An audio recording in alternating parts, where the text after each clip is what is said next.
A million ways to die in Bangladesh. আপনি বাংলাদেশে এত ডিফারেন্টভাবে মারা যেতে পারেন, আপনি আর পৃথিবীর কোনো দেশে এত ভিন্ন ভিন্ন এত বিচিত্র উপায়ে মারা যেতে পারে না মানুষ।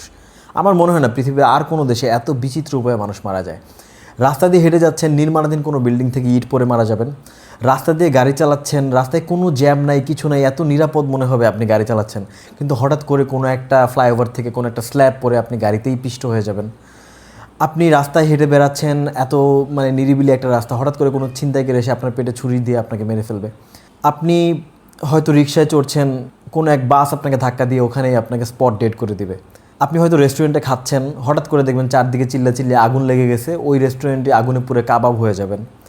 আরও কত ডিফারেন্ট ওয়েতে বাংলাদেশে মানুষ মরতে পারে, ইমাজিন করা যায় না। এই জন্যই বললাম যে এই million ways to die in Bangladesh.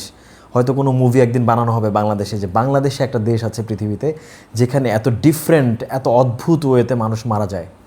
হয়তো 5 মিনিট বা 2 মিনিট আগেও হয়তো আপনার ফ্যামিলির সাথে, আপনার ওয়াইফের সাথে, আপনার বাচ্চার সাথে আপনার কথা হয়েছে। অ্যান্ড খুব স্যাড ব্যাপারটা হচ্ছে আপনার বাচ্চারা, আপনার ফ্যামিলির কেউ এখনও জানে না, হয়তো 2-4 ঘন্টা হয়ে গেছে, তারা এখনও কেউ জানেই না যে আপনি নির্মমভাবে মৃত্যুবরণ করে রাস্তায় পড়ে আছেন। হয়তো তারা 4-5 ঘন্টা পর জানবে, হয়তো কোনো মিডিয়ার নিউজ দেখে, হয়তো ফেসবুকের কারো পোস্ট দেখে জানবে। এবং যখন জানবে তাদের মাথায় আকাশটা ভেঙে পড়বে। কত নির্মম! জাস্ট ইমাজিন, ওই লোকটার জায়গায় নিজেকে কল্পনা করেন, নিজের ফ্যামিলিকে কল্পনা করেন। আমি জানি না আসলে এটার কী হবে। আমাদের দেশে এত বেশি মানুষ, এই জন্যই আমরা এত ডিফারেন্ট ওয়েতে মারা যাই, নাকি আমাদের মিসম্যানেজমেন্ট, নাকি আমাদের দুর্নীতি, কিসের জন্য আমি জানি না। কবে বাংলাদেশটা ঠিক হবে আমি সেটাও জানি না।